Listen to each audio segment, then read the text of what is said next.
Boa tarde. Antes de começar, gostaria de apresentar os meus agradecimentos à Fundação Rui Cunha, especialmente à pessoa Dr. Rui Cunha, que ainda não apareceu, e pelo convite que me foi formulado. Confesso que é sempre um desafio fazer uma apresentação, mas esse desafio é gratificante, porque eu, com a preparação que eu fiz, passei a conhecer muito mais o Instituto do Enriquecimento Sem Causa. Dito isto, vou começar com a apresentação. Portanto, o tema é Enriquecimento Sem Causa, os seus limites. Para conhecer o Instituto de Enriquecimento Sem Causa, é preciso analisar 3 normas. Respectivamente, o artigo 467, número 1, que estabelece os requisitos e efeitos do enriquecimento sem causa. O artigo 473, que disciplina o objeto da obrigação de restituição. E o artigo 468, que consagra o princípio da subsidiariedade. Mas para saber dos limites do enriquecimento sem causa, eu diria que é preciso esmiuçar essas normas. E eu vou tentar fazer isso. Essas 3 normas são normas fundamentais deste Instituto e elas fizeram correr rios de tinta para tentar definir o Instituto, para determinar os termos em que um enriquecimento sem causa é removido e de delimitar o âmbito de aplicação perante outros institutos que lidam ou alegadamente lidam com o problema do enriquecimento sem causa. Em várias áreas, especialmente no que diz respeito ao princípio da subsidiariedade, há muita divergência. E essas divergências fazem com que suscitam muitas incertezas e dificuldades na aplicação prática. Hoje proponho fazer mais ou menos a mesma coisa, mas, claro, sem qualquer pretensão de exaustão, até pela complexidade do Instituto. E, ao longo da exposição, eu vou tentar apresentar as minhas dúvidas, as minhas perplexidades, e espero que, no fim, com os vossos comentários, as vossas observações, saiam enriquecida à vossa custa.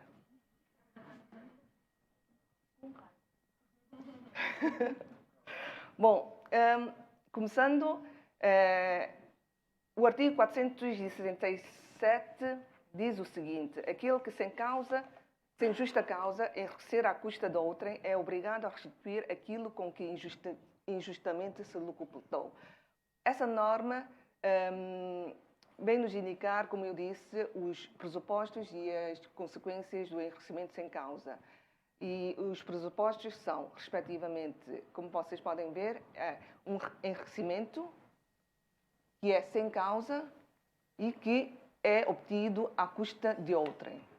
Vamos entrar nos pormenores de cada um dos pressupostos. Portanto, vou começar com o enriquecimento. Portanto, o que é um enriquecimento? Um enriquecimento pode trazer um aumento do ativo, do enriquecido. Por exemplo, alguém apropria-se de um relógio de outrem. Portanto, esse agente passa a ficar enriquecido, o seu património aumenta. Também pode trazer uma diminuição do passivo. Quando alguém paga uma dívida que não é sua, mas de um terceiro, esse terceiro também enriquece. Também pode consistir no uso ou consumo de coisa alheia. Portanto, é o caso de escola, que é o consumo de whisky que, por qualquer razão, foi entregue erradamente num local e o destinatário errado consome ou usa essa coisa. Por exemplo, usando a televisão que lhe foi erradamente entregue. E depois também pode consistir no gozo de direito alheio. Por exemplo, os casos em que alguém utiliza a assinatura de uma pessoa num clube de desporto. Portanto, está a usufruir o direito de usar as instalações dessas instalações. E, finalmente, também que pode consistir na poupança de despesas. Por exemplo, também o exemplo de escola é alguém prestar alimentos a filho que não é seu. Portanto, o pai verdadeiro ou a mãe verdadeira ficou enriquecido ou enriquecida.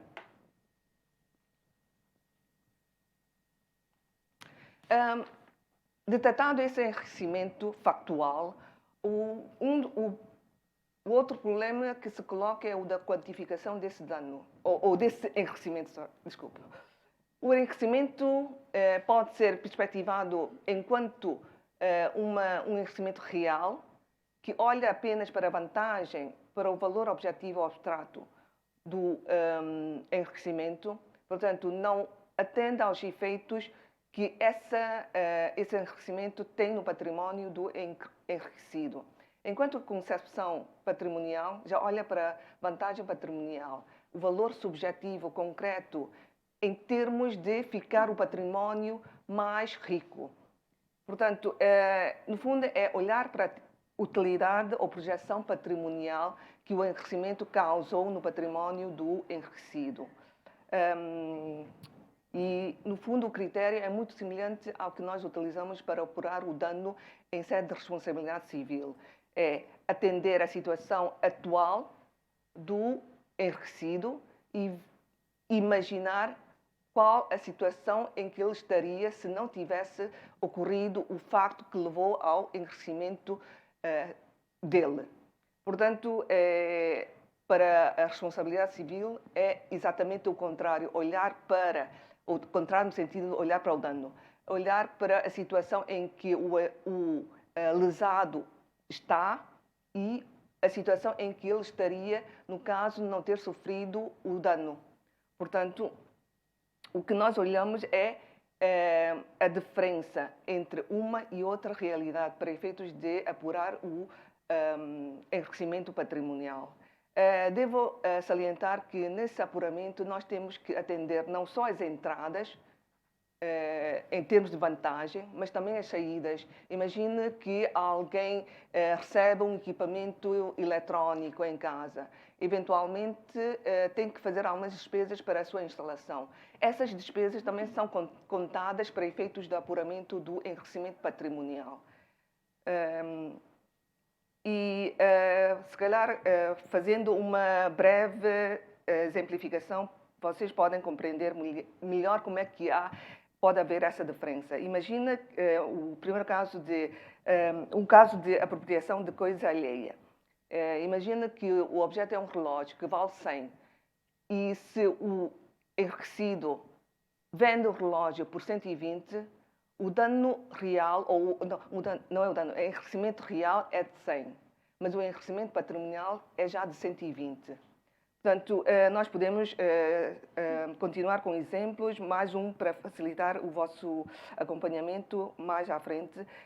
O caso de pagamento de dívidas, a dívida mantém os 100.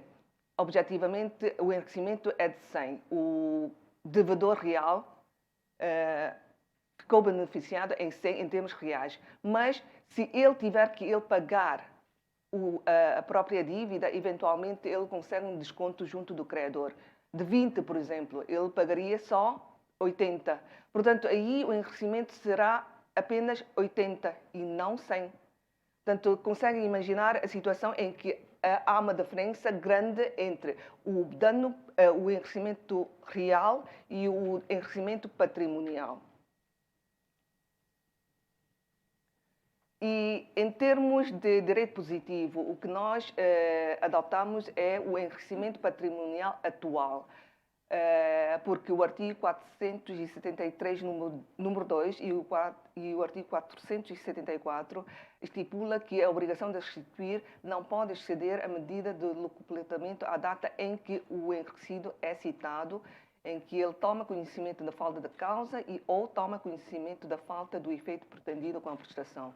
Portanto, não se olha ao que entrou efetivamente no seu património, mas o efeito que isto refletiu no seu património. E essa posição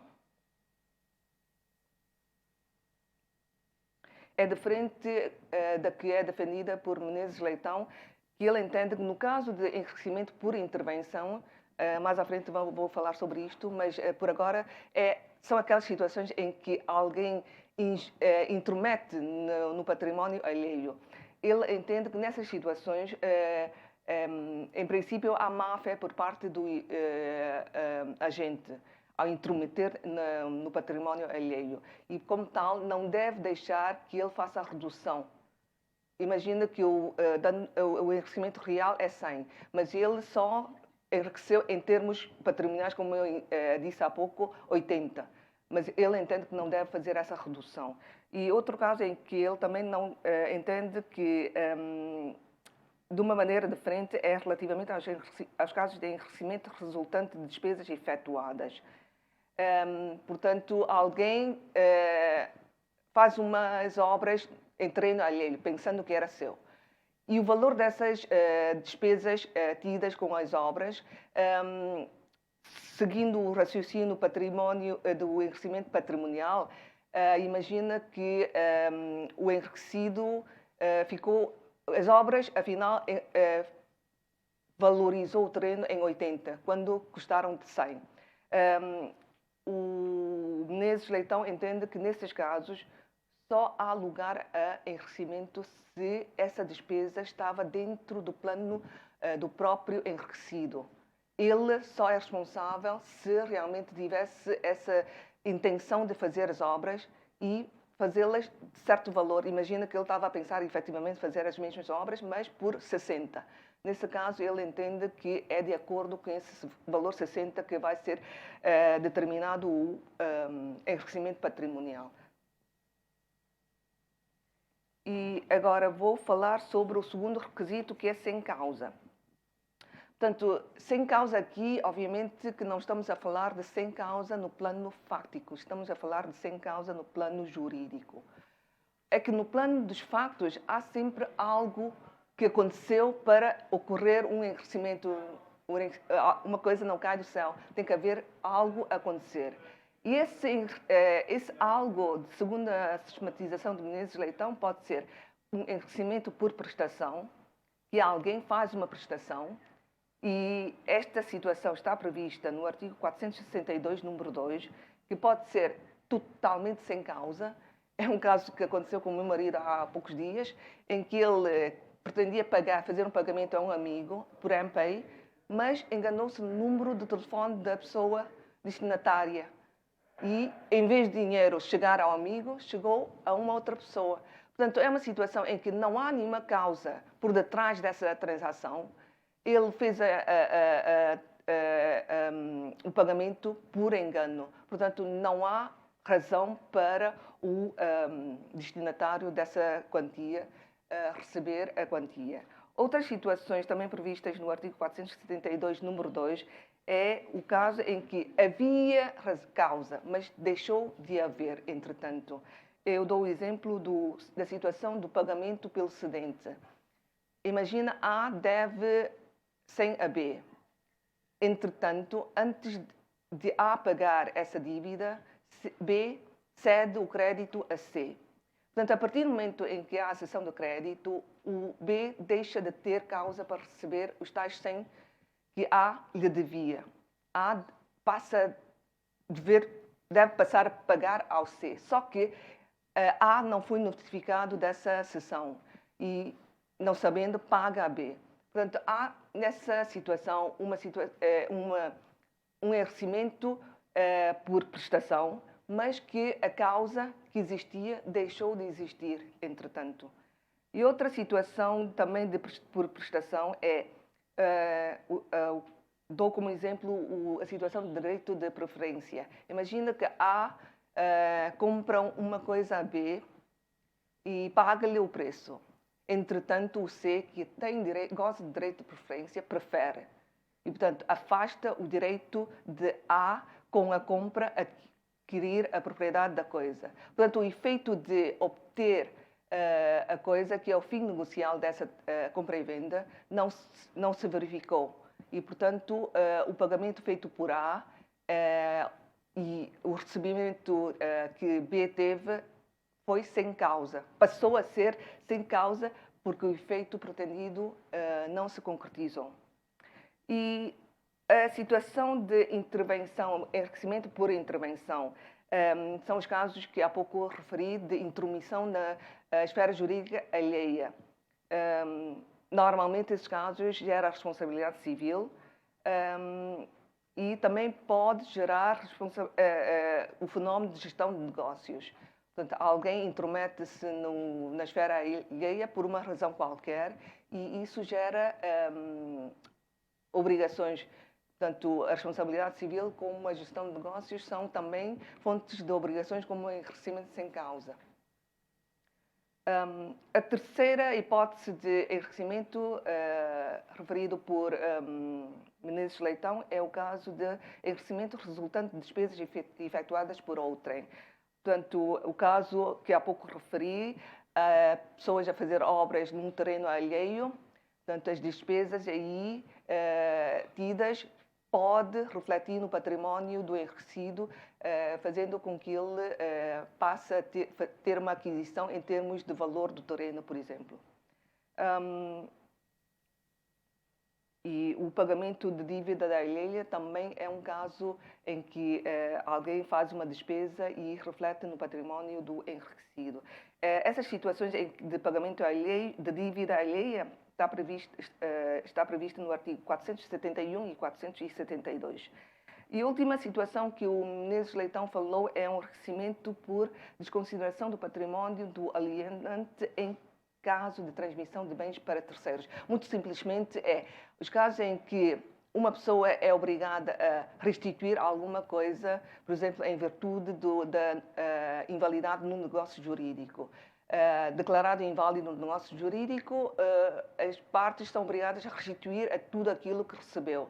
Imagina que a parte antes disso, antes de restituir, aliena gratuitamente esse bem a um terceiro. Esse terceiro, por força de certas regras, eventualmente tem que responder em termos de enriquecimento sem causa. Porque se este alguém tiver enriquecido à custa do empobrecido, nesse cenário também há lugar a enriquecimento sem causa. Pronto, isto é em termos no plano dos factos. No plano jurídico, o que é que significa sem causa? Significa que, para a situação em concreto, não há cobertura legal para legitimar o enriquecimento, a aquisição, o aumento do património ou a diminuição do passivo, não é sancionado pelo ordenamento jurídico. Porque, segundo a ordenação jurídica dos bens, essa vantagem não deve pertencer ao enriquecido. Nesse cenário, nós dizemos que não há causa justificativa. Mas nem todas as situações em que há um enriquecimento ocorre sempre que o enriquecimento seja sem causa, desde que o ordenamento regula de uma forma que entenda que é justificado o enriquecimento, esta deslocação de uma vantagem de uma esfera jurídica para outra. E casos há em que, verificado essa deslocação, apesar de, em planos de, eventualmente, justiça, não ser certo permitir que o enriquecido fique com o enriquecimento, ainda assim pode acontecer que o legislador sancione essa situação. Nas palavras de Vaz Serra, a lei legitima a deslocação jurídica. Quais são esses casos? É o caso da usucapião. Portanto, o bem pertencia a uma pessoa, o proprietário. Só que o proprietário não exerce poder de facto sobre o bem, ou a coisa, sobre a coisa. E alguém, em substituição, exerce esses poderes de facto durante um tempo determinado e passa a ser o possuidor. Durante 15 ou 20 anos, se for um imóvel, esse possuidor, porque a lei sanciona, passa a adquirir o imóvel, a coisa. Então, nesse cenário em que inicialmente não tinha causa para adquirir um enriquecimento, passa a ter. Portanto, esse é um dos exemplos. Outro exemplo é a prescrição, a caducidade e a situação de posse de boa-fé relativamente aos frutos. Portanto, o legislador também sanciona essas situações em que aparentemente não há causa, mas porque a situação em concreto tem uma determinada configuração, o legislador entende que deve legitimar a aquisição, legitimar a deslocação jurídica e até patrimonial.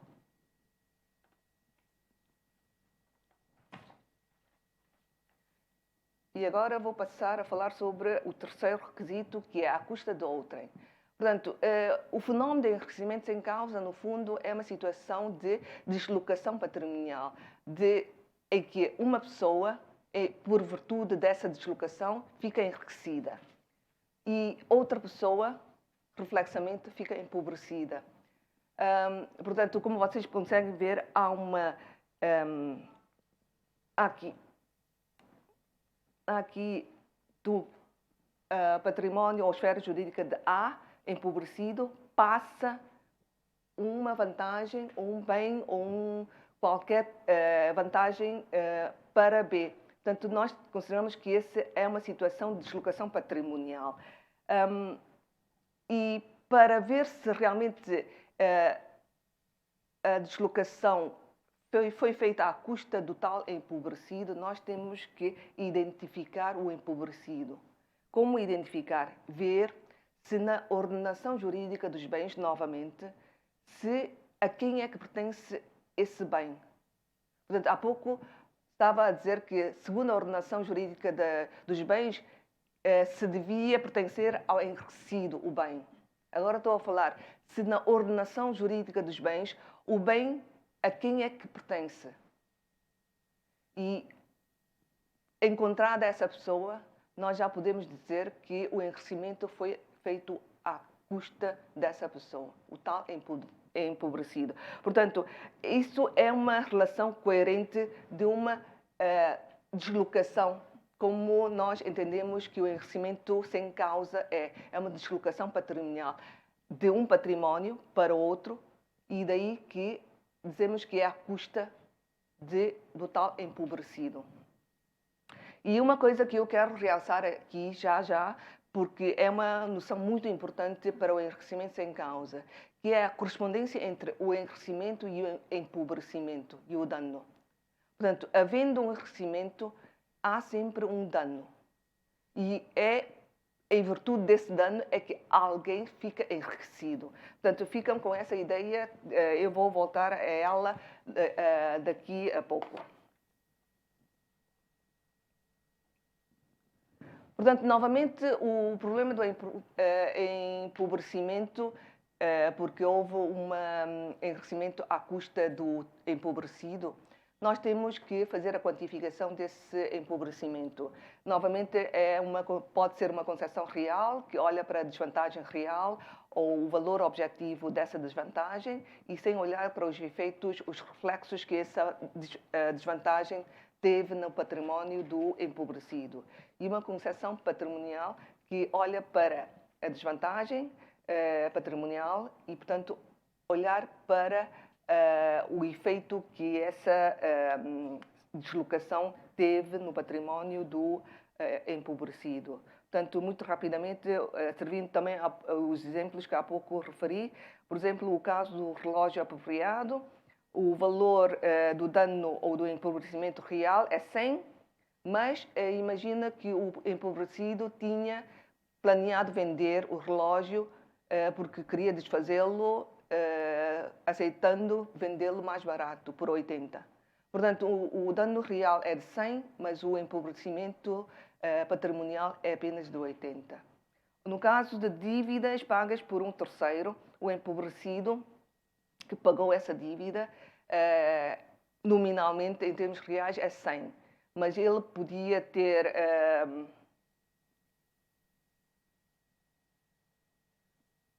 eu acho que há pouco... não, sim, ele podia ter conseguido desconto ou conseguido dedução de imposto Por exemplo, com o pagamento de 100, ele declara perante as autoridades tributárias e consegue uma redução em termos fiscais, portanto, fica, fazendo as contas, só despendeu 80, por exemplo. Portanto, podemos reproduzir os exemplos, mas não vale a pena gastar tempo com isso. O que interessa neste momento é dizer que também, novamente aqui, pode haver uma diferença entre o empobrecimento real e o empobrecimento patrimonial. E, às vezes, esse valor é substancial. E, em termos de opção, o que nós optamos é olhar para o empobrecimento real do enriquecido. É esse empobrecimento que revela. E esta posição é contrária à teoria tradicional do duplo limite. Daqui a nada já vou falar sobre o duplo limite. Mas, por enquanto, devo dizer que, tradicionalmente, o empobrecimento adotado era o empobrecimento patrimonial. Atualmente já não é assim. Olha para o empobrecimento real e não patrimonial. E essa posição é diferente da defendida por Menezes Cordeiro e Ribeiro de Faria. Eles entendem que não podemos omitir o dano patrimonial, porque eles entendem que temos que olhar para os dois e optar pelo que tem maior valor. Eu acho que não deve acolher essa posição, porque vou adiantando um bocadinho aquilo que eu vou dizer daqui a pouco, é o seguinte. Portanto, comparando os dois institutos, que é o da responsabilidade civil e o enriquecimento sem causa, o que nós verificamos é essa correlação entre enriquecimento e dano, que há pouco referi. No enriquecimento sem causa há sempre essa correlação. Não pode haver enriquecimento sem causa sem dano ou sem enriquecimento. Enquanto que na responsabilidade civil pode acontecer. Dou um exemplo muito simples. Alguém rouba um relógio que estava dentro do carro e parte o vidro do carro. Portanto, para o agente, o enriquecimento é apenas o valor do relógio. Mas para o lesado, o dano é já o relógio mais o valor do vidro. Portanto, para resolver o problema do vidro, não se pode recorrer ao enriquecimento sem causa, porque não há enriquecimento. O lesado só pode socorrer do Instituto de Responsabilidade Civil. Enquanto para o relógio já há duas vias, ou o enriquecimento sem causa ou a responsabilidade civil. Mas aí nós temos que ver bem que na responsabilidade civil o que se procura resolver é o problema do dano. É remover o dano que o lesado sofreu. No enriquecimento sem causa, o que se procura é remover o enriquecimento sem causa. É entender que o enriquecimento não devia ter ocorrido e tirá-lo do património do enriquecido. Portanto, essas são ideias muito fundamentais para daqui a pouco quando falo do princípio da subsidiariedade, explicar qual é a minha ideia sobre esse princípio.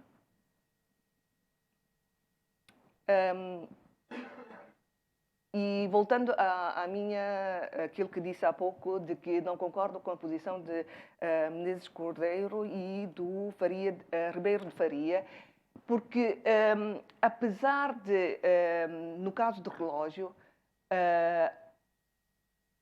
em que há dano e enriquecimento, o dano no âmbito do Instituto do Enriquecimento sem Causa não é olhado como objeto que tem que ser resolvido. Como eu disse, o que se procura resolver no enriquecimento sem causa é remover o enriquecimento. E o dano é só olhado como o requisito para identificar o empobrecido. Quem é que tem direito para reclamar junto do enriquecido o valor porque o enriquecido ficou enriquecido? Não sei se me estão a acompanhar o raciocínio. Portanto, identificar o dano, identificar a pessoa que ficou empobrecida Isto, no âmbito do enriquecimento sem causa, destina-se, em primeiro lugar, para identificar a pessoa com legitimidade para reclamar, junto do enriquecido, a restituição do enriquecimento. Isto é o primeiro aspecto do dano. O segundo aspecto é, como vamos ver já, o dano aqui serve como um dos limites para definir qual é o objeto de restituição. É o tal duplo limite que há pouco referi. Um dos limites é o dano real sofrido pelo lesado. E o outro limite, adiantando um bocadinho, é o enriquecimento patrimonial, que também já referi. Portanto, já adiantei este segundo slide. Portanto, agora vou falar sobre o objeto de restituição. Portanto, o artigo 473, número 1, diz que a obrigação de restituir, fundada no enriquecimento sem causa, compreende tudo quanto se tenha obtido à custa do empobrecido ou, se a restituição em espécie não for possível, o valor correspondente. Portanto, há aí duas situações. Ou o bem que entrou na esfera jurídica ou no património do enriquecido ainda está lá. Portanto, nós temos uma situação em que há lugar à restituição em espécie. Portanto, o relógio ainda está nas mãos do agente, portanto, o problema resolve-se devolvendo o relógio ao lesado. Quando isso não acontece porque pereceu o relógio ou porque o agente vendeu o relógio, então, nesse caso, a resolução passa pela restituição do valor correspondente.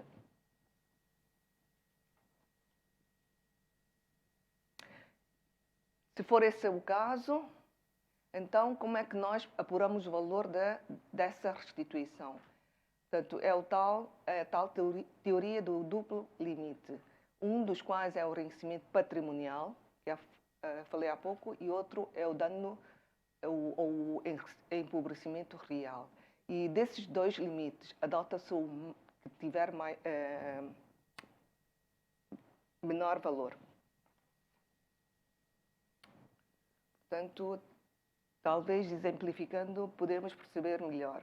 Portanto, o caso do relógio, olhamos para esses dois valores. É o preço obtido com a venda da coisa, portanto, 120, há pouco disse, portanto, um dos limites, e outro limite que é o valor objetivo do relógio, que é 100.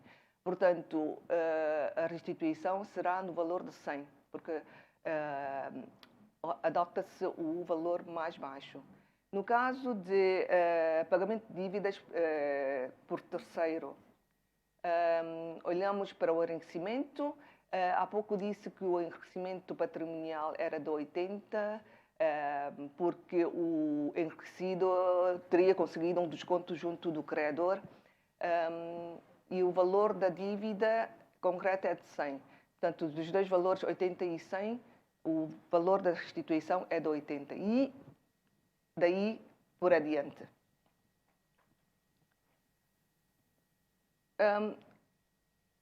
Relativamente a essa adoção do empobrecimento real, ou seja, o valor objetivo do empobrecimento, cria duas dificuldades, além de outras eventuais, mas eu vou falar de duas dificuldades. Uma dificuldade, a primeira, tem a ver com os casos de intromissão na esfera jurídica alheia.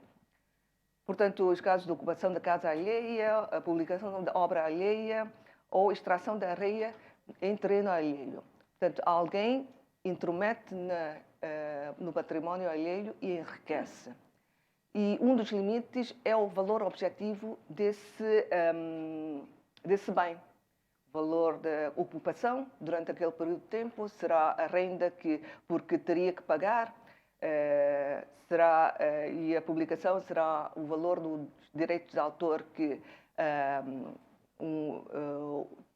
teria que pagar se não fosse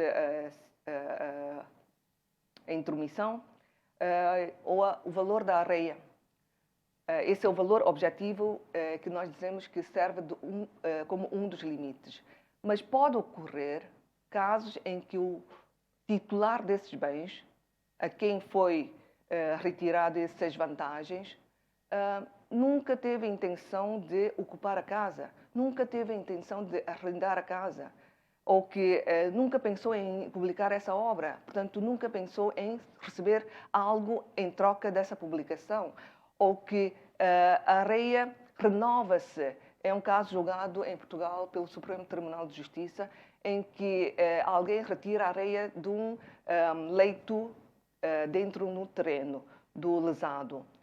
E por força da água que passa pelo leito, a areia é renovada. Portanto, para o lesado, acaba por não haver dano nesse sentido, porque renova-se e, portanto, ele não teve dano em termos patrimoniais. E, portanto, para lidar com esses casos em que não há dano, o dano é zero. Portanto, o duplo limite faz com que, então, o enriquecido não tenha que pagar nada. É zero. Portanto, para essas situações, a doutrina alemã vem dar-nos essa noção, a dizer assim, as faculdades derivadas da titularidade de certos bens, por exemplo, usar, fruir, explorar economicamente esse bem, pertence ao titular, independentemente de ele exercer ou não essas faculdades. Portanto, essa teoria que olha para a pertinência abstrata ou virtual dessas faculdades, ou a proteção da esfera jurídica em vez da proteção do património, que veio resolver o problema suscitado nesses casos, que é o de dano acabar por ser zero. Portanto, para essa teoria que nós chamamos teoria do teor ou conteúdo de destinação, é olhar para, afinal, quem é que tem direito de fazer aquilo que o agente, aquele que intrometeu em património alheio fez. É o proprietário ou o titular desse bem é que tem direito a fazer isso. Portanto, alguém, ao intrometer, tem que ser responsável pelo que enriqueceu à custa desse titular. Portanto, na esfera jurídica desse titular, há esse bem que consiste na possibilidade de usar, fruir, explorar, ou não usar, não fruir, não explorar. Portanto, todo o que se consegue obter à custa dessas faculdades deve pertencer ao titular desses bens. Portanto, é a teoria do teor ou conteúdo da destinação. Uma segunda dificuldade que eu encontro com a adoção do dano real tem a ver com os casos em que o enriquecimento ou o aumento patrimonial que o enriquecido teve é maior do que o valor objetivo do bem. Portanto, a doutrina chama isto por lucro por intervenção. Portanto, alguém aliena uma coisa que vale 100, recebe 120, ou alguém explora economicamente, por exemplo, uma fábrica, e com isso ganha certo valor, que é superior ao valor do arrendamento de um estabelecimento comercial desse tipo. Portanto, quanto a isto, devo salientar, em primeiro lugar, que nem todo o aumento é obtido à custa de outrem. Portanto, servindo de exemplo há pouco da fábrica. Portanto, o facto de alguém explorar uma fábrica que não é sua e obter lucros depois dessa exploração, não significa necessariamente que todo o que esse agressor fez resultou da fábrica, porque ele podia ter introduzido dados ou meios dele próprio por forma a conseguir aquele lucro. Um exemplo mais simples pode ser o de uma escultura feita com materiais de outrem. Portanto, imagina que um escultor pega numa pedra, pensando que era sua, e faz uma escultura. Portanto, a pedra valia 100, por exemplo, e o produto final vale 200. Eu acho que é muito natural que esse acréscimo de 100 não resultou da pedra em si, não é? Obviamente que o trabalho feito pelo escultor ocupa uma boa parte, se não todo, desse aumento. Portanto, nós temos que, em primeiro lugar, destrinçar essa parte, apurar o contributo do enriquecido para este aumento e deduzi-lo, para apurar, afinal, o que é que efetivamente não tem nada a ver com o enriquecido. Não tem nada a ver com o enriquecido, sim.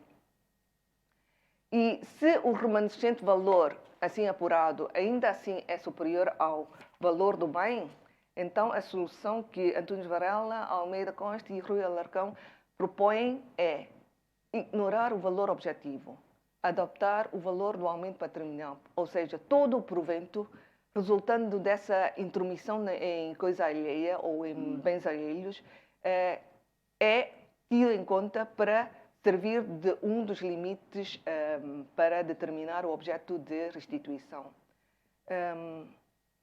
Mas, em primeiro lugar, eu tenho alguma reserva pelo seguinte. Com essa posição, não estamos a negar a teoria do duplo limite? Porque, vamos lá ver, esquece o dano real, que é um dos limites. Olha para o provento. E o provento não será o enriquecimento patrimonial que nós falamos, que é o tal segundo limite? Eu reconheço que pode haver situações em que não são iguais, o enriquecimento patrimonial e os proventos. Mas, de uma primeira abordagem, parece que são iguais. Mas pronto, isto podemos pensar melhor. Mas essa é uma dúvida que eu tenho relativamente a essa posição do Antunes Varela. E além disso, nós não podemos esquecer a finalidade do enriquecimento sem causa, como há pouco frisei por várias vezes, que é a remoção do enriquecimento obtido à custa de outrem. Portanto, não é um enriquecimento qualquer, é um enriquecimento obtido à custa da outrem. Portanto, o empobrecido, o lesado, tem que demonstrar que houve um enriquecimento e esse enriquecimento foi obtido à custa dele. Portanto, o ônus da prova está no lesado, segundo as regras normais de repartição do ônus da prova. Portanto, ele que tem que demonstrar que foi à custa do bem que ele tem, que o enriquecido teve aquela vantagem toda. E, portanto, se não conseguir demonstrar isso, segue a velha regra, que é o enriquecimento é adquirido pelo património que o fez. O dano é suportado pelo património que o sofreu. E, além disso, seguindo essa teoria do Antunes Varela, eu vejo uma situação em que estamos a criar outro enriquecimento sem causa. Sem olhar para a fonte, a razão desse aumento, tiramos do enriquecido. Dou ao empobrecido. Mas a que título? Então, não estamos a criar outro enriquecimento sem causa? Portanto, esta é a minha outra dúvida.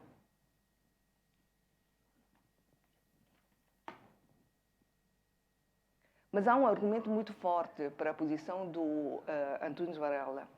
Ele diz, se nós deixamos que o agressor ou aquele que intromete na esfera jurídica alheia ficar com os proventos, estaríamos a incentivar a intromissão ilícita. Estamos a quase como forçar o lesado a celebrar um contrato, porque o lesado teria que, aceitar um negócio jurídico com o qual ele, ou relativamente ao qual ele nunca pensou em celebrar.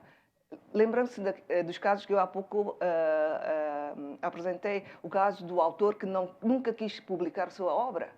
Portanto, se lhe der o valor objetivo dos direitos de autor, ele que nunca quis celebrar esse contrato, foi forçado a celebrar. Ainda, além disso, pode acontecer que o lesado não venha a demandar, portanto, o crime compensa, não é? Portanto, é esse argumento que realmente me sensibiliza.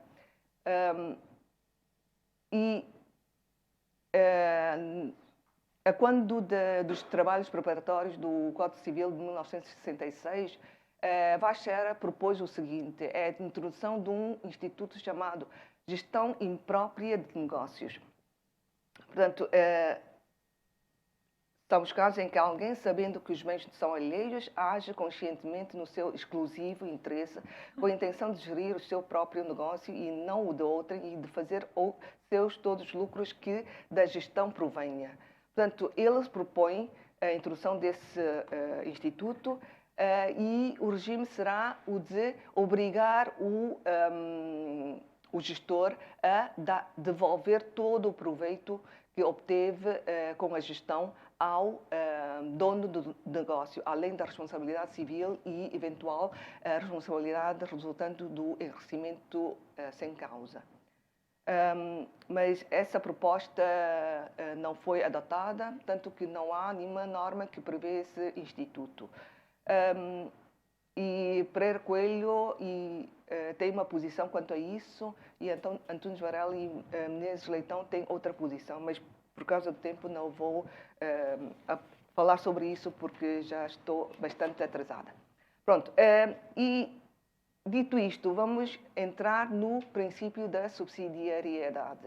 O artigo 468 diz: não há lugar à restituição por enriquecimento quando a lei facultar ao empobrecido outro meio de ser indemnizado ou restituído, negar o direito à restituição ou atribuir outros efeitos ao enriquecimento.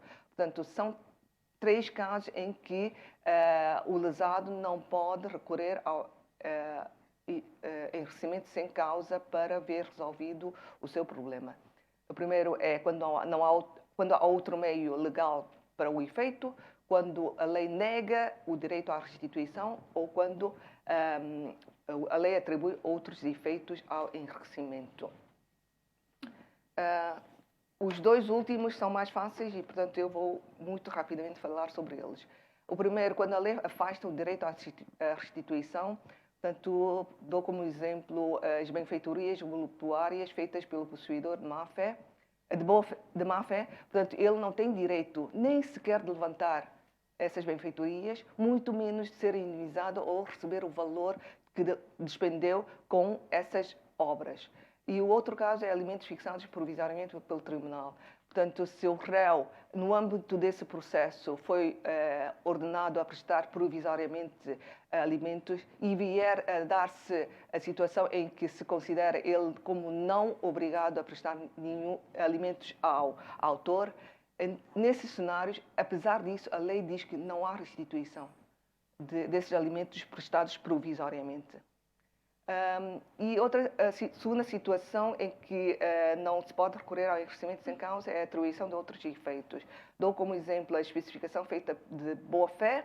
Portanto, a lei determina que o caso do escultor que faz uma escultura com a pedra alheia, esses casos, a lei determina como é que se resolve a questão, dando o bem em princípio ao escultor, e determina que ele, se não me engano, pagar o respectivo valor da pedra ao dono.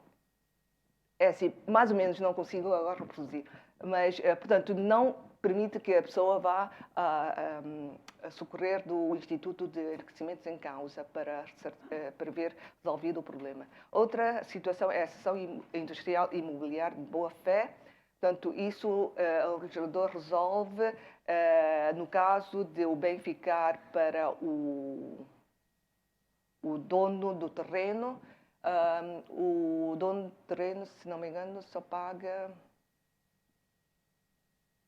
Não, se o bem fica, se tudo passar para o dono que fez as obras, a seção industrial ou imobiliária, que fez as obras, ele tem que pagar apenas o valor do terreno, se não me engano.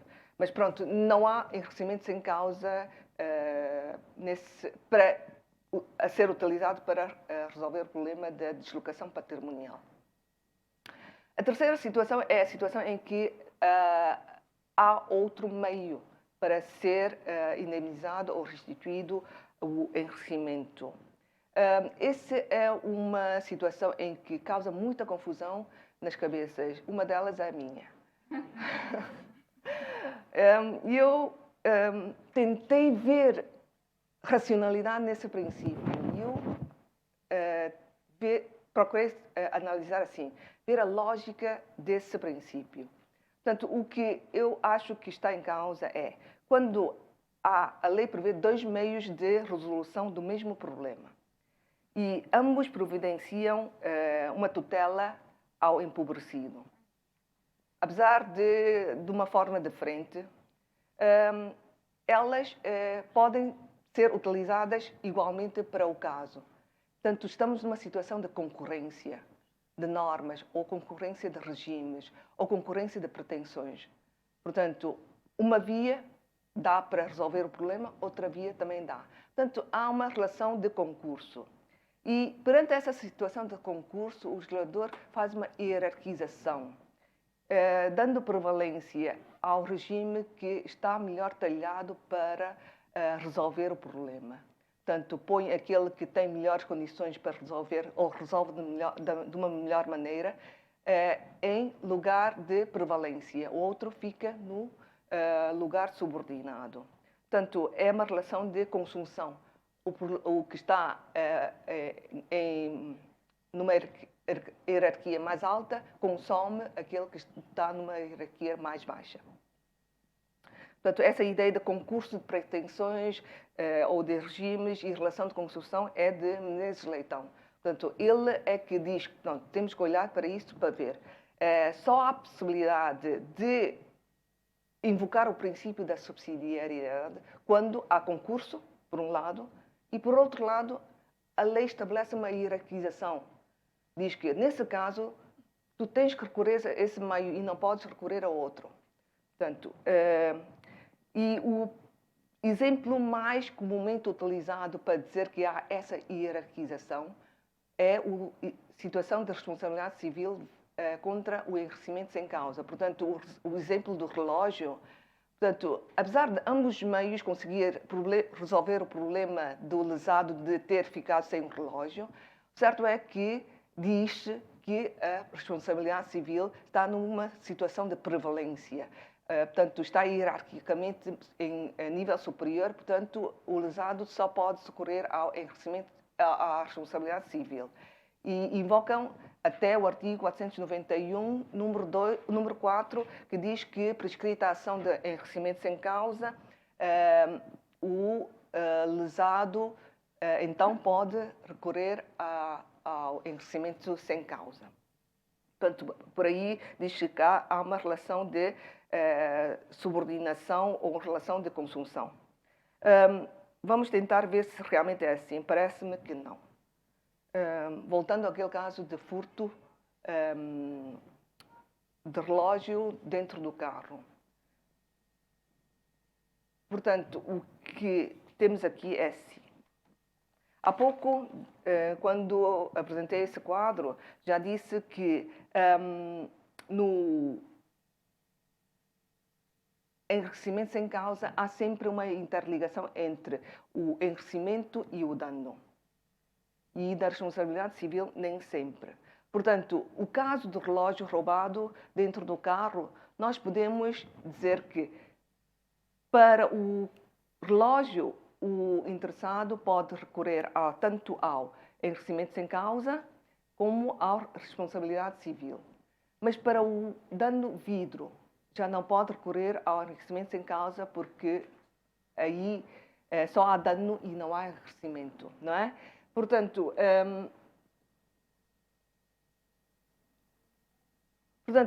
podemos concluir a partir desse exemplo que o cruzamento desses dois institutos só ocorre quando há simultaneamente enriquecimento e dano no mesmo caso.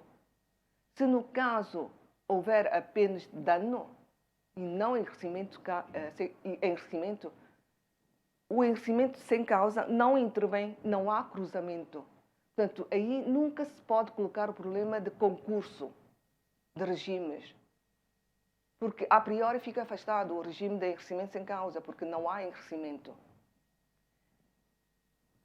Portanto, é isso que, usando as palavras do Menezes Leitão, é o mesmo facto preencher os pressupostos de dois regimes. É o mesmo facto quanto ao relógio.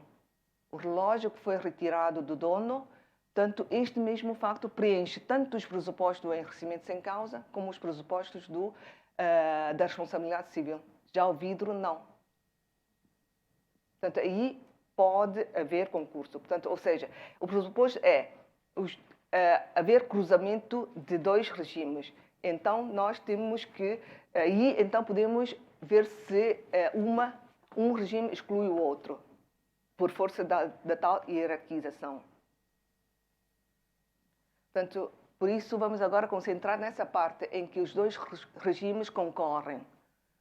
Portanto, o que no âmbito da responsabilidade civil, nós já sabemos, os pressupostos são o fato ilícito, culpa, dano, nexo de causalidade. E no enriquecimento sem causa, é preciso que haja um enriquecimento sem causa, empobrecimento e que haja um nexo de causalidade entre o empobrecimento e o enriquecimento, a tal ideia de à custa de outrem. E a finalidade desses dois institutos, enquanto a responsabilidade é a remoção do dano e o enriquecimento sem causa é a remoção do enriquecimento. E como é que se faz? Reintegrando o património do lesado, no caso do enriquecimento sem causa, e no caso da responsabilidade civil, desculpa, e no enriquecimento sem causa, fazendo com que o património do enriquecido volte ao estado anterior, tira-lhe o enriquecimento. Mas uma coisa muito importante aqui é isto. É o fenómeno, em ambos os casos, o fenómeno é o quê? É um fenómeno de deslocação patrimonial. Estou a falar só do caso do relógio, porque do vidro não há deslocação patrimonial. Portanto, o caso do relógio, em ambas as situações, com a responsabilidade civil ou o enriquecimento sem causa, o que se procura lidar é o fenómeno de deslocação patrimonial. Portanto, fica com essa ideia de as normas resolver qual é o problema que elas querem resolver. Mas por agora vamos ver isso. Que com esse exemplo que eu dei, vemos que as ações de indemnização e de enriquecimento sem causa não têm o mesmo objetivo, não têm os mesmos pressupostos, nem têm os mesmos efeitos. Portanto, enquanto que um é para remover o dano, o outro é para remover o enriquecimento, como é que podemos fazer a hierarquização? O exemplo que eu pensei é, um atleta corre de 100 metros, o outro corre 200, como é que nós podemos dizer que os dois são concorrentes? Portanto, o enriquecimento sem causa e a responsabilidade civil não concorrem, porque têm finalidades diferentes. Portanto, não concorrendo, eu questiono como é que nós podemos fazer a hierarquização desses dois regimes, dizer que um prevalece contra o outro. Mas isso, e daí que o próprio Antunes Varela diz assim, portanto, o lesado pode optar, porque ele provavelmente interessa-lhe mais socorrer do Instituto de Enriquecimento sem causa, porque ele acha que é muito difícil demonstrar a culpa do agente. Portanto, em vez de pedir ressarcimento dos danos, pede que seja restituído o enriquecimento que o agente teve. Portanto, em termos de prova, se calhar é mais fácil. Ou porque ele está convencido que o outro atuou sem culpa, não queria apropriar-se da coisa, por engano, é que tirou a coisa. Portanto, a própria doutrina, quanto a isto, parece que não há objeção de permitir ao lesado fazer essa opção. Portanto, então eu questiono, como é que se pode dizer que há uma prioridade da responsabilidade civil contra o enriquecimento sem causa? O princípio da subsidiariedade parece que aqui não vale. E, portanto, outra minha dúvida. A razão de ser da norma do artigo 491. Número 4. Não é preciso esperar que a responsabilidade civil prescreva.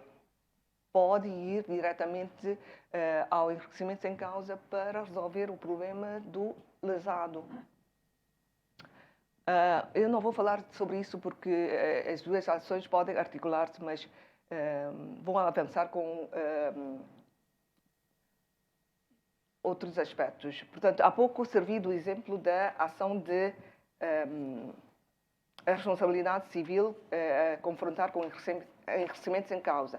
Outro âmbito que também suscita muito esse debate sobre o princípio da subsidiariedade é no âmbito das ações de invalidade. Portanto, vou tentar fazer o mesmo raciocínio, é analisar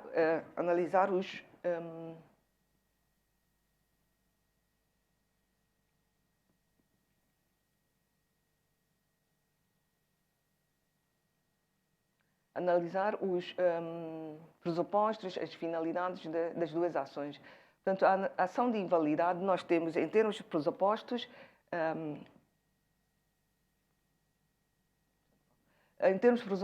é preciso haver um negócio jurídico com um vício jurídico genético, enquanto que em enriquecimento sem causa já sabemos quais são os pressupostos. A finalidade de uma ação de nulidade ou anulação é tentar eliminar o negócio jurídico. O enriquecimento sem causa é a remoção do enriquecimento e os efeitos é a eliminação retroativa dos efeitos produzidos pelo negócio jurídico. E o enriquecimento sem causa é fazer com que o património do enriquecido volte ao estado anterior. Mas essa parte do fenómeno é muito importante. O que se procura lidar nas situações de invalidade negocial é o próprio problema da invalidade negocial, enquanto que o enriquecimento sem causa, novamente, é o problema da deslocação patrimonial.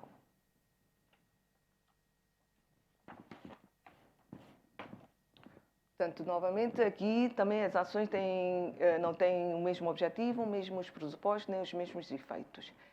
E, como tal, não pode haver concurso. Portanto, tem finalidades diferentes de como é que concorrem. E depois, em relação a essa situação de invalidade negocial, a situação ainda mais vai mais longe. É que o mesmo facto, que nesse caso nós pomos o facto de um negócio jurídico com vício na sua formação, esse negócio jurídico, essa invalidade negocial, que é o facto que tem que ser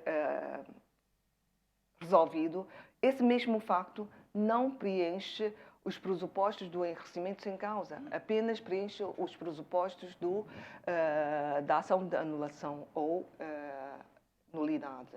Portanto, aí, não havendo concurso, como é que se pode haver hierarquização? Mesmo argumentando que, com a invalidação do negócio, as partes são obrigadas a restituir as prestações feitas. Mas eu digo, essa é uma mera eficácia do efeito retroativo. O que se procura é tirar do ordenamento jurídico um negócio que tem vício. O problema não é fazer com que as partes restituem aquilo que foi prestado. O que é atacado é o negócio. O efeito secundário é só a restituição das prestações. Portanto, o que se procura resolver não é o problema das prestações, é o problema do negócio. A restituição das prestações é um mero efeito da eficácia retroativa dessas ações. Portanto, quanto a isso, é uma posição... Bachara tem uma posição diferente. Ele acha que mesmo depois de anulado ou declarado nulo um negócio, é preciso, as partes têm que intentar uma ação de enriquecimento sem causa. Mas isso muito à influência dos alemães, porque eles têm uma noção de... Não adotam o nosso conceito de causa do negócio. Portanto, anulado o negócio, tudo fica apagado. Eles não. Relativamente ao cumprimento, a prestação em si tem uma causa própria. Portanto, dessa sequência, obviamente, que anulado o negócio ou declarado nulo o negócio, é preciso intentar uma outra ação para resolver o problema das prestações feitas. E, além disso, há situações em que o negócio jurídico em causa não cria prestações.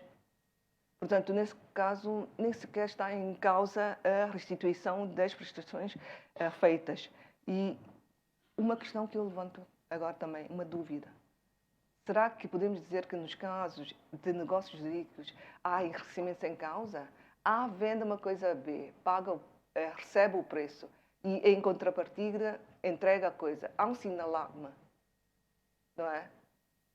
Portanto, havendo um sinal-alarme, como é que nós podemos dizer que há enriquecimento? O vendedor recebe o preço porque sofre a desvantagem de ter que abrir mão da coisa. O comprador tem que pagar, tem essa desvantagem porque em troca recebe a coisa. Portanto, há um sinal-alarme. Como é que podemos dizer que há enriquecimento? Pronto, obviamente que podemos falar das situações de doação. Então, aí eu já tenho...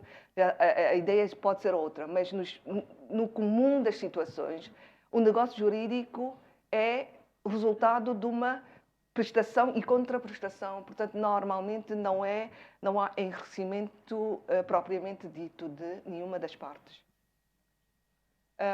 Pronto, aqui também pode haver lugar a articulações das ações. Mas, como disse, não vou falar sobre isso. Ainda sobre as ações, os negócios jurídicos inválidos, portanto, o que se diz também em sede do princípio da subsidiariedade é quando uma ação de anulação caduca por força do curso do tempo, então a parte lesada pode ver ressarcido o seu dano recorrendo à ação de enriquecimento sem causa. Essa é a posição de Antunes Varela. Eu, por acaso, novamente não concordo. Porque, como há pouco já disse, causa o que é? A causa é a cobertura legal para legitimar o enriquecimento. Portanto, quando estamos em sede de negócio jurídico, há um negócio jurídico e, por força desse negócio jurídico, as partes são obrigadas a fazer as prestações a que se vincularam com a celebração do negócio jurídico. Portanto, aí há causa, não é? Portanto, no entanto, verifica-se que o negócio é inválido. Portanto, essas prestações, por força da invalidade do negócio jurídico, deixaram de ter uma causa, porque a fonte ficou eliminada, então não há nada que sustente as obrigações, as prestações feitas. Portanto, a ação de invalidade tem esse efeito de tornar as prestações feitas sem causa. Mas com a caducidade da ação, portanto, o legislador diz, passado um ano ou meio ano, jamais vocês podem questionar esse negócio jurídico. O negócio fica convalidado, o vício sanado. Portanto, ninguém pode mais questionar isso. Portanto, a prestação feita continua a ter uma causa, porque a fonte não foi eliminada pelo decurso do tempo. Portanto, aí é o próprio legislador, através do mecanismo da caducidade, legitima esse enriquecimento, se é que há enriquecimento, como eu entendo que não há. Não há, nem sempre há.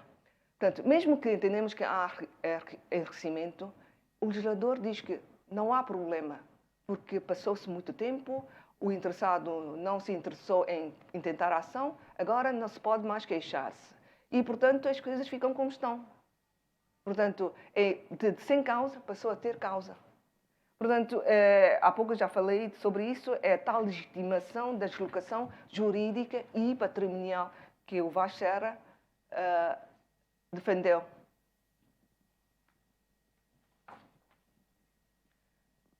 Portanto, em torno do princípio da subsidiariedade, muito debate existe. Como eu disse, também tenho muita confusão na minha cabeça sobre esse princípio e, portanto, eu, no início, sempre questionei a validade desse princípio. Mas depois pensei assim, o artigo 8º, número 3 do Código Civil diz assim: presume-se que o legislador consagrou as soluções mais acertadas e soube exprimir o seu pensamento. Também concordo, portanto, não podemos, dando-me leve, questionar o legislador. Tem que ter uma razão qualquer para ele estipular esse princípio. E eu, de facto, procurei, acho que é um atrevimento meu de questionar o legislador sem mais nem menos, né? Assim, à partida, não pode ser, está mal feito. Não, eu tentei ver se consigo, a partir das ideias todas que eu falei até agora, dar sentido a esse princípio. E, por acaso, acho que eu consegui. Não Bom, resta saber se vocês concordam ou não. Portanto, são quais ideias é que eu articulei para chegar à conclusão de que este princípio tem sentido. É a ideia de deslocação patrimonial, remoção do enriquecimento, sancionamento legal, a tal legitimação da deslocação jurídica e patrimonial, concurso de regimes, hierarquização ou relação de consumação.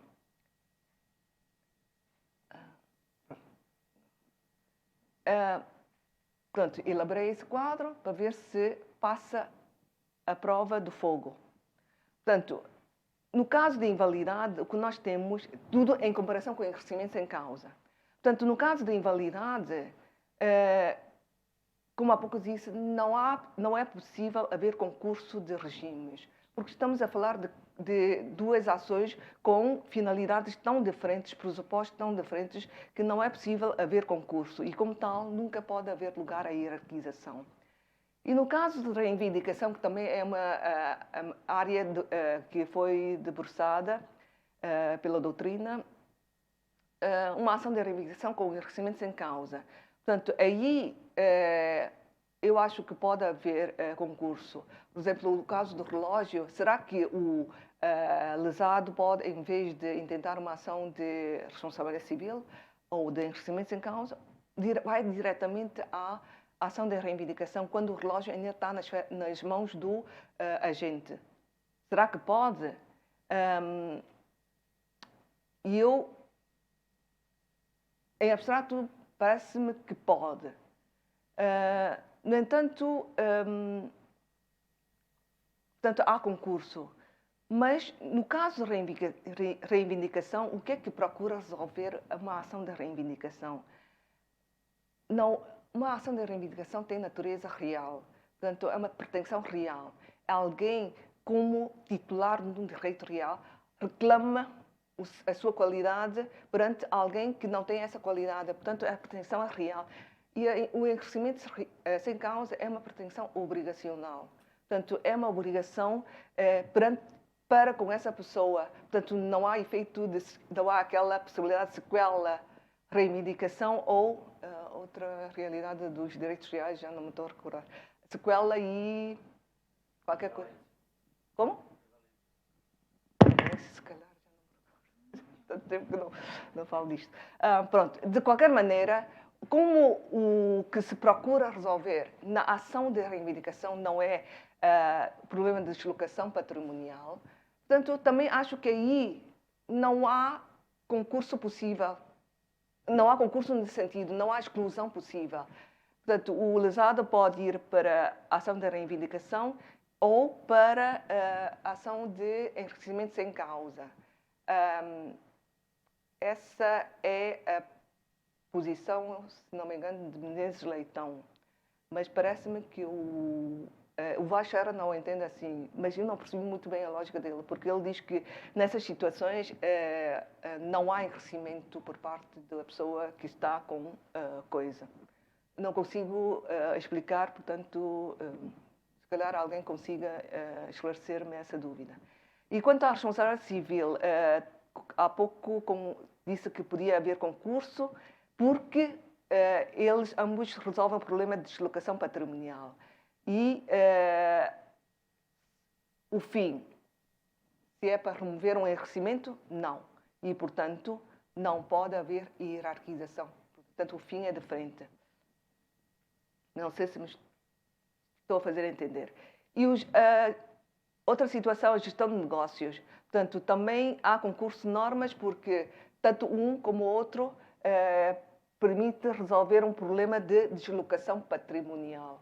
Portanto, na gestão de negócios, o gestor faz despesas na gestão e, portanto, tem o direito de reaver essas despesas junto do dono do negócio. Portanto, há uma deslocação patrimonial também, como no enriquecimento sem causa, e a intervenção legislativa destina-se, em ambos os casos, a remover o enriquecimento. E, portanto, aí pode haver hierarquização. E ali, como é que feita a hierarquização, afasta o enriquecimento sem causa. E em que termos? O legislador diz, porque há essa outra forma que é a gestão de negócios, portanto, o lesado só pode recorrer o meio da gestão de negócios e não pode recorrer ao enriquecimento sem causa. Não sei se me estou a fazer entender. Portanto, esse é o cenário em que eu configuro como o terceiro cenário da norma de 468, em que há outro meio. E outras duas situações da especificação e possuidor de boa-fé.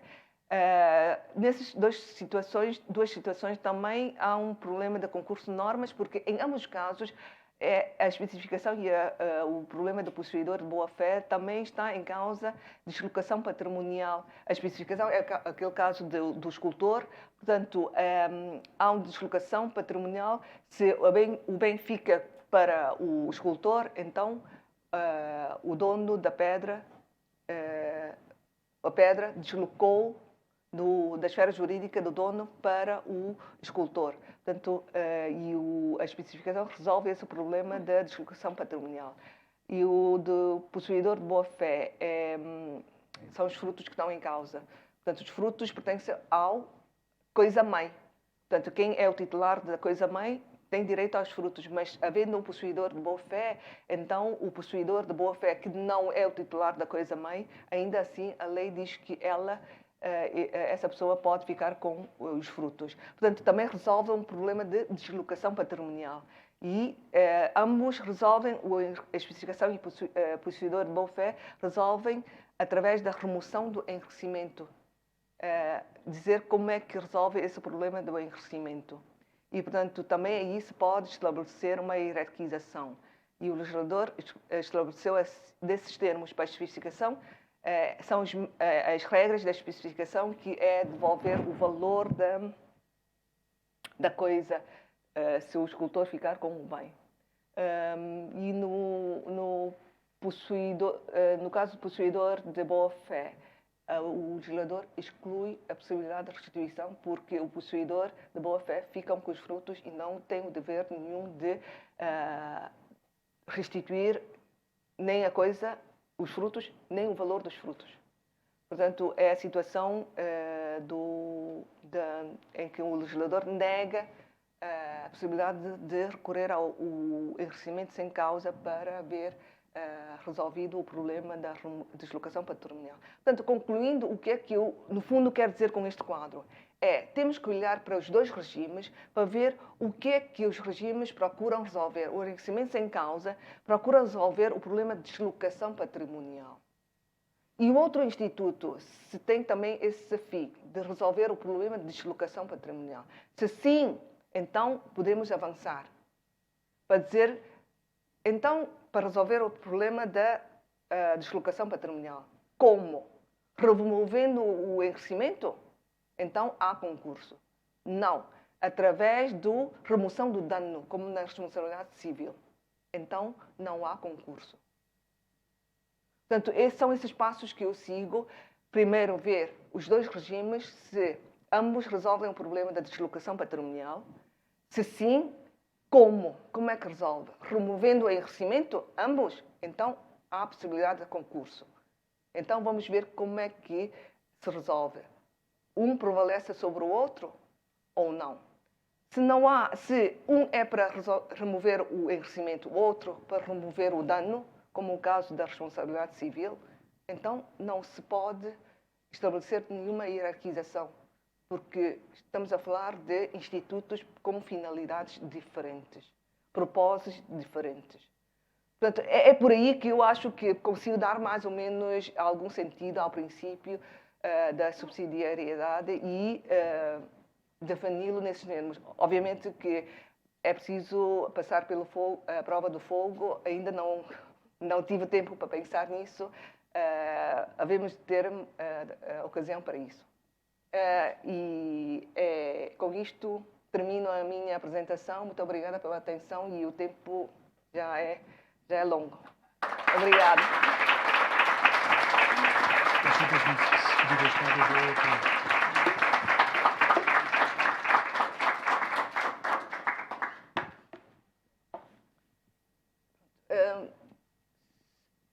Não sei se querem fazer algum comentário ou alguma observação para eu ficar enriquecida à vossa custa.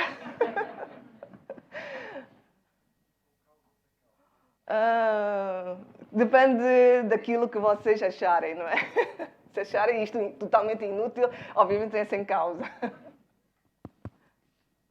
Tá. Eu só tenho uma curiosidade relativamente àquele caso que referiu do Supremo Tribunal de Justiça que decidiu ou que se debruçou sobre a retirada de areia em terreno alheio. Ele acabou por decidir como? O autor intentou a ação configurando-a como uma ação de responsabilidade civil.